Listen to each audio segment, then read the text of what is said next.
বিসমিল্লাহির রহমানির রহিম।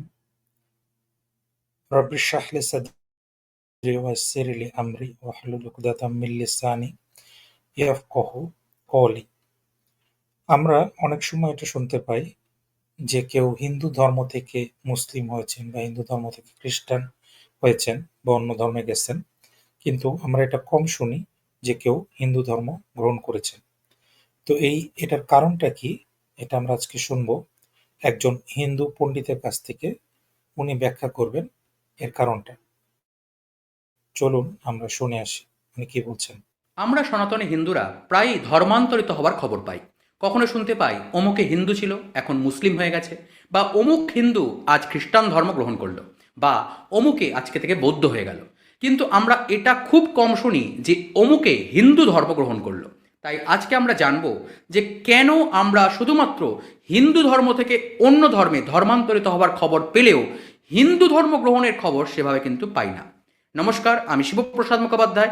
ভিডিও শুরুতেই আপনাদের কাছে অনুরোধ যে কোথাও স্কিপ না করে সম্পূর্ণ ভিডিওটি কিন্তু অবশ্যই দেখুন, আর তাহলেই একমাত্র আপনারা সম্পূর্ণ বিষয়টি সম্পর্কে জানতে পারবেন।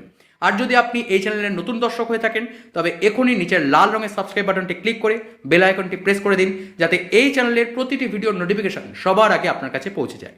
তো চলুন শুরু করা যাক আজকের ভিডিও। প্রথমেই আমাদের যেটা বুঝতে হবে সেটা হলো ধর্মান্তরিত জিনিসটা কি।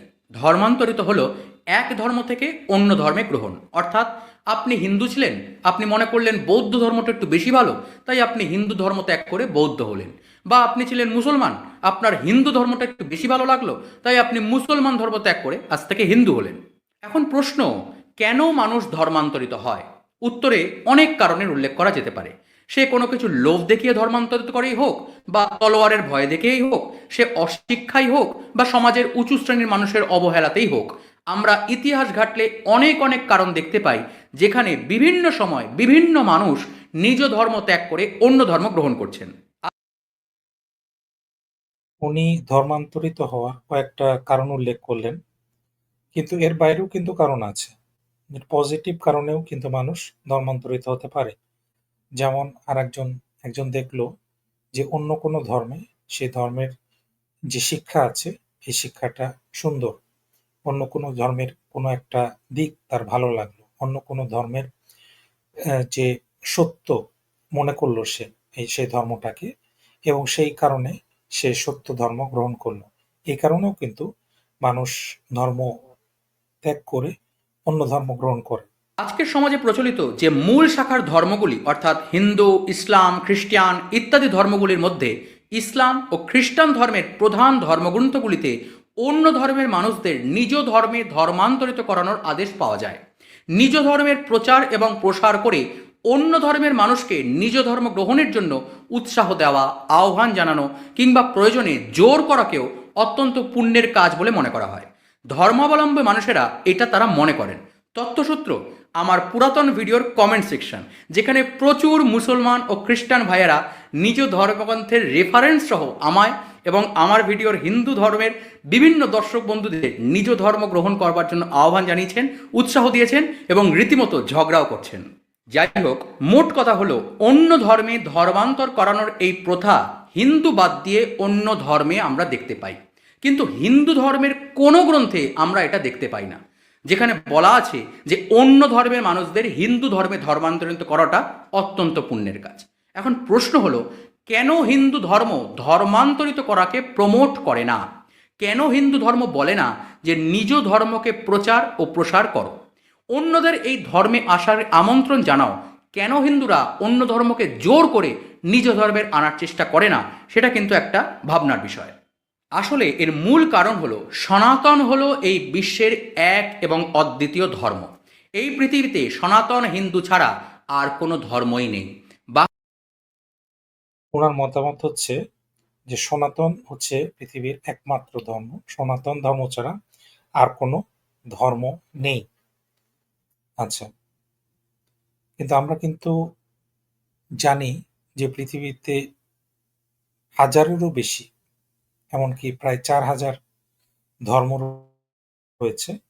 এটা কিন্তু আমি জানতাম। কিন্তু উনি বলছেন যে সনাতন ধর্মই একমাত্র ধর্ম। আচ্ছা, দেখা যাক এর সপক্ষে উনি কি যুক্তি পেশ বাকি সব করুন। হলো রিলিজিয়ন। ধর্ম ও রিলিজিয়নের পার্থক্য নিয়ে আমি ইতিমধ্যেই ভিডিও বানিয়েছি, যারা এখনো দেখেননি।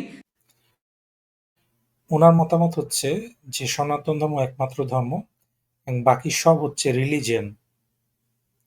এখন প্রশ্ন হচ্ছে, রিলিজিয়ন আর ধর্ম এই দুটো তো একই জিনিস, আমি জানতাম। আচ্ছা, আমরা একটু দেখে আসি যে রিলিজিয়ন এটার বাংলা কি, বা ধর্মের ইংলিশ কি হবে, এটা আমরা একটু দেখে আসি।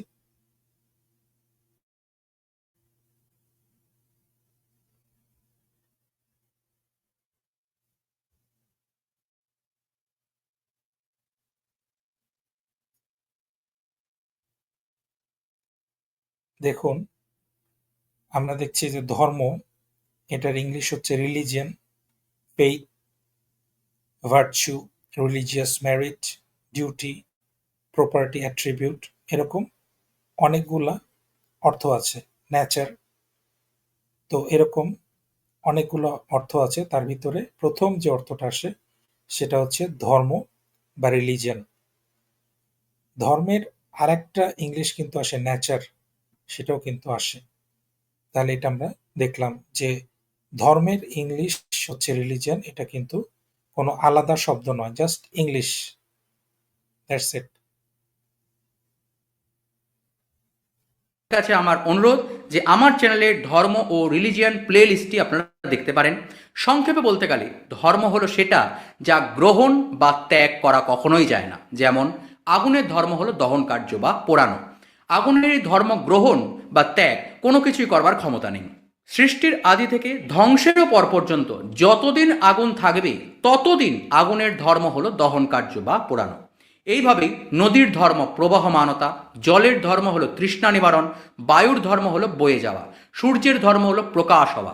এই সম্পূর্ণ চরাচর বিশ্বের প্রতিটি কণা, অণু, পরমাণু প্রতিটির নিজস্ব ধর্ম রয়েছে, তা সে ত্যাগ করতে বা গ্রহণ করতে কোনো কিছুতেই সক্ষম নয়। ইনি বলছেন এখানে যে যেমন আগুনের ধর্ম পোড়ানো, পানির ধর্ম প্রবাহমান হওয়া। তো এগুলো তো আসলে, এগুলো আমরা কি বুঝি যে এগুলো তার নেচার বা ক্যারেক্টারিস্টিক্স। হ্যাঁ, এটাকেও বাংলাতে ধর্ম বলা যায়, তবে বাংলাতে এটার সঠিক বাংলাটা হবে বৈশিষ্ট্য। যেমন আগুনের বৈশিষ্ট্য হচ্ছে পোড়ানো, পানির বৈশিষ্ট্য হচ্ছে বয়ে যাওয়া। তেমনিভাবে মানুষেরও কিন্তু বৈশিষ্ট্য আছে। মানুষের বৈশিষ্ট্য যেমন মানুষ একটা চিন্তাশীল প্রাণী, সে অনেক কিছু আবিষ্কার করতে পারে, সে একটা সভ্য জীবনযাপন করে, সে পোশাক পরিধান করে, এরকম অনেক ক্যারেক্টারিস্টিক্স আছে, গুণাবলী আছে। এগুলাকে কিন্তু আমরা বাংলায় একটা অর্থে ধর্মও বলতে পারি, কিন্তু আমরা এখানে যেই ধর্ম আলোচনা করছি সেই ধর্মটা কিন্তু বিশ্বাস। তো এইটার সাথে বৈশিষ্ট্যকে কিন্তু মেলানো যায় না। আগুনের বৈশিষ্ট্য পোড়ানো, মানুষের বৈশিষ্ট্য যে মানুষ, সে তার মানুষ হিসেবে সে জীবনযাপন করে, সেটা তার ধর্ম। কিন্তু হিন্দু ধর্ম কিন্তু যেটা, সেটা কিন্তু আসলে একটি ধর্ম, আইডিওলজি বা রিলিজিয়ন, যেখানে তাদের একজন গডের কনসেপ্ট আছে, ঈশ্বরের কনসেপ্ট আছে। তারা ঈশ্বরে বিশ্বাস করে। তারা বিশ্বাস করে যে মানুষ তার কর্মফল অনুযায়ী তার পরজন্ম হবে, সেখানে মানুষ সে পুনর্জন্ম লাভ করবে, এবং তারা মোক্ষতে বিশ্বাস করে, তারা কাস্ট সিস্টেমে বিশ্বাস করে। এরকম অনেকগুলা বিশ্বাস এবং ফেইথের সমষ্টি কিন্তু হিন্দু ধর্ম। আর উনি এখানে যেটা বলতে যাচ্ছেন সেটা কিন্তু নেচার বা বৈশিষ্ট্য। তাহলে এটা দুইটা সম্পূর্ণ ভিন্ন জিনিস। ঠিক সেইভাবে মানুষের ধর্ম হলো মনুষ্যত্ব। মানুষের মান আর হুঁশ না থাকলে তাকে মানুষ বলা যায় না, সে অসুর বা পিশাচ বলে কথিত হতে পারে। হ্যাঁ, ঠিকই বলেছেন উনি যে মানুষের ধর্ম হচ্ছে মনুষ্যত্ব। কিন্তু হিন্দু ধর্ম, এটা কিন্তু একটা আলাদা ধর্ম। প্রত্যেকটা মানুষের ভিতরেই মনুষ্যত্ব আছে। সে তার এই মনুষ্যত্বের কারণে সে চিন্তাশীল হয়। সে তার পিতামাতাকে শ্রদ্ধা করে, তার সন্তানদেরকে ভালোবাসে, তার স্ত্রীর প্রতি তার ভালোবাসা হয়, এবং সে তার সমাজের দায়িত্ব পালন করে। এটা তার মনুষ্যত্ব। কিন্তু এটা কিন্তু হিন্দু ধর্ম না। হিন্দু ধর্ম তার একটা স্পেসিফিক আইডিওলজি আছে, চিন্তাধারা আছে। যে মনুষ্যত্ব যেটা, সেটা কিন্তু সম্পূর্ণ ভিন্ন জিনিস। এটার সাথে হিন্দু ধর্মকে মিলালে চলবে না। কিন্তু রিলিজিয়ান হলো বিশ্বাস, কোনো একটি মতবাদ ও ভাবধারার আদর্শে অনুপ্রাণিত হয়ে সেই মতাদর্শ ফলো করাটাই হলো রিলিজিয়ান। এর নিজস্ব একটি ধর্মগ্রন্থ থাকে যাকে চোখ বুজে ফলো করতে হয়। রিলিজিয়ানগুলোতে অন্য রিলিজিয়ানের মানুষদের নিজের রিলিজিয়ানে আমন্ত্রণ জানানো, আহ্বান জানানো ইত্যাদি বিভিন্ন কার্য করা হয়ে থাকে। ভালো। তাহলে রিলিজিয়ন হচ্ছে একটি বিশ্বাস। তাহলে হিন্দু ধর্মও কিন্তু বিশ্বাসের প্রশ্ন আছে। তারা ঈশ্বরে বিশ্বাস করে। তারা বিশ্বাস করে যে পরজন্ম হবে। তারা বিশ্বাস করবে যে কর্মফলের ভিত্তিতে মানুষ তার পরজন্মে জন্ম লাভ করবে।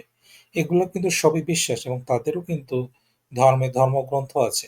এই যে বেদ, উপনিষদ, গীতা, এগুলো কিন্তু তাদের ধর্মগ্রন্থ, এবং সেই ধর্মগ্রন্থগুলো কিন্তু তারা ফলো করে।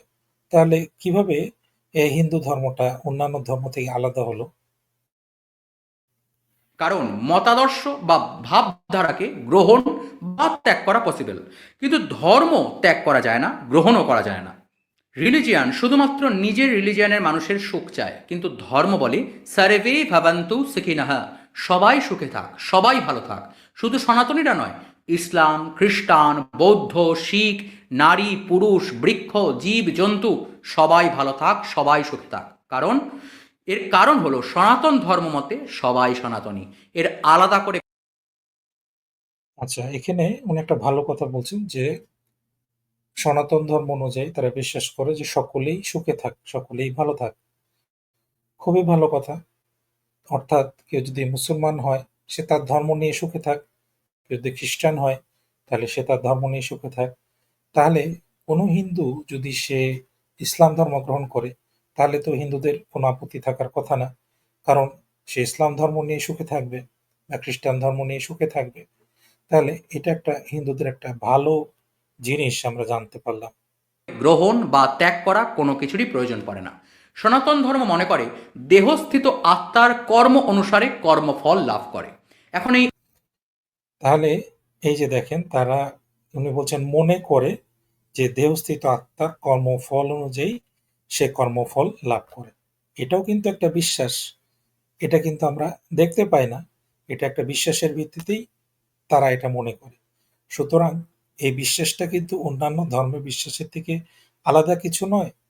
সুতরাং উনি যে বলছেন যে হিন্দু ধর্মে এখানে বিশ্বাস না, এটা বরং মানুষের নেচার, এটা এটা তার মনুষ্যত্ব, এটা কিন্তু না। এখানে কিন্তু বিশ্বাসের উপস্থিতি আছে, এটা আমরা দেখতে পাচ্ছি, এবং ওনার কথা অনুযায়ী আমরা দেখতে পাচ্ছি। আত্মা সবার দেহেই রয়েছে, সে আপনি মুসলমান হন বা কুকুর হন, উনি বলছেন যে আত্মা সবার দেহে রয়েছে।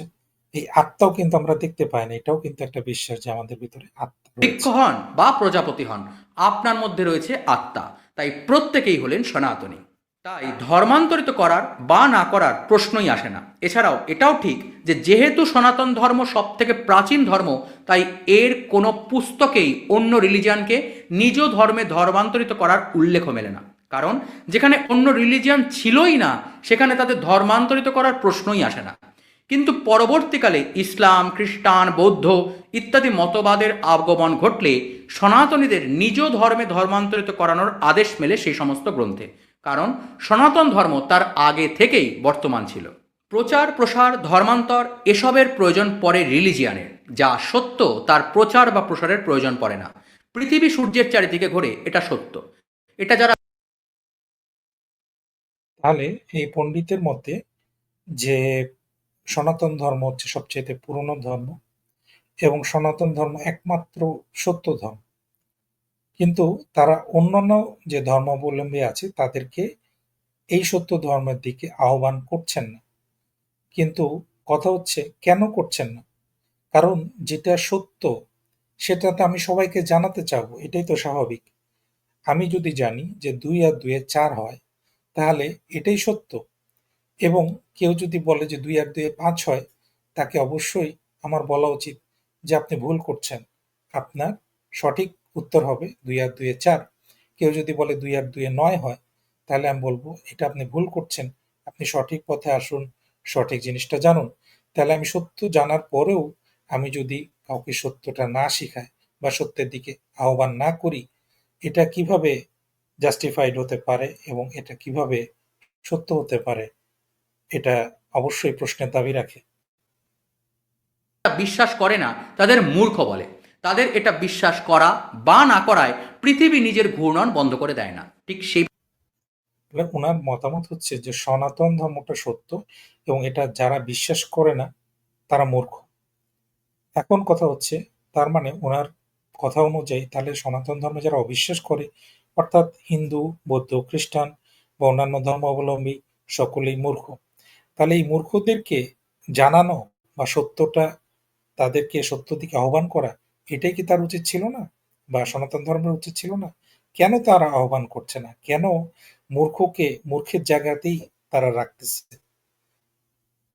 এটা তো কোনো মেক সেন্স করে না এবং কোনো লজিকে ভাবেই এটা পড়ে না। সনাতন হিন্দু ধর্ম হলো সত্য, যা সত্য, যার আদি অন্ত নেই, যা সুপ্রাচীন, তাই হলো সনাতন। এর জন্য অন্যদের ধর্মান্তরিত করবার বিন্দুমাত্র কোনো প্রয়োজন পড়ে না। কিন্তু খরস্রোতা নদীও কালের গর্ভে হারিয়ে যায় যদি তার রক্ষণাবেক্ষণ ঠিকভাবে না করা হয়। তাই প্রচার ও প্রসারের আগে প্রয়োজন সংরক্ষণ। সবার আগে সনাতনীদের নিজের ধর্মকে জানতে হবে, বুঝতে হবে। তার জন্য চাই ধর্মশিক্ষা, সংস্কৃত ভাষা জ্ঞান, নিজ ধর্মের সুপ্রাচীন গ্রন্থগুলির প্রতি আস্থা। একমাত্র তাহলেই সনাতন ধর্মের সংস্কার সম্ভব। প্রদীপের আলোতে অন্ধকার দূর হয়, এটা ঠিক, কিন্তু সেই প্রদীপে যদি কিছু ঢাকা পড়ে যায়, তবে প্রদীপের আলো আবার আধার দূর করতে পারে না। সেইভাবেই সনাতন ধর্মের প্রজ্বলিত দীপশিখা আজ অজ্ঞানতায় ঢাকা পড়ে গেছে। যেই দিন সনাতনীরা নিজের ধর্ম তাহলে উনি বলতে চাচ্ছেন যে সনাতন ধর্মকে আবার জাগ্রত করতে হলে কি করতে হবে? সনাতন ধর্ম সম্পর্কে জানতে হবে। সনাতন ধর্মের যেই ভাষায় সনাতন ধর্মের গ্রন্থগুলো লেখা হয়েছে, অর্থাৎ সংস্কৃত ভাষায়, সেটা জানতে হবে। সনাতন ধর্ম অধ্যয়ন করতে হবে। তবেই এই সত্যটাকে আবার নতুনভাবে প্রকাশ করা যাবে। অর্থাৎ উনি যে আগে বলছিলেন যে রিলিজিয়ন গুলার শুধুমাত্র ধর্মগ্রন্থ রয়েছে, এটা কিন্তু মোটেও সঠিক নয়। সনাতন ধর্মেরও ধর্মগ্রন্থ রয়েছে এবং সেই ধর্মগ্রন্থগুলো অধ্যয়নের প্রয়োজন আছে। তাহলে ওনার কথাগুলা কিন্তু আমি যুক্তিপূর্ণ পেলাম না। আচ্ছা, ধন্যবাদ। আজকে এখানেই শেষ করছি এই ভিডিওটা। আবার দেখা হবে ইনশাআল্লাহ। আসসালামু আলাইকুম ওয়া রাহমাতুল্লাহি ওয়া বারাকাতুহু।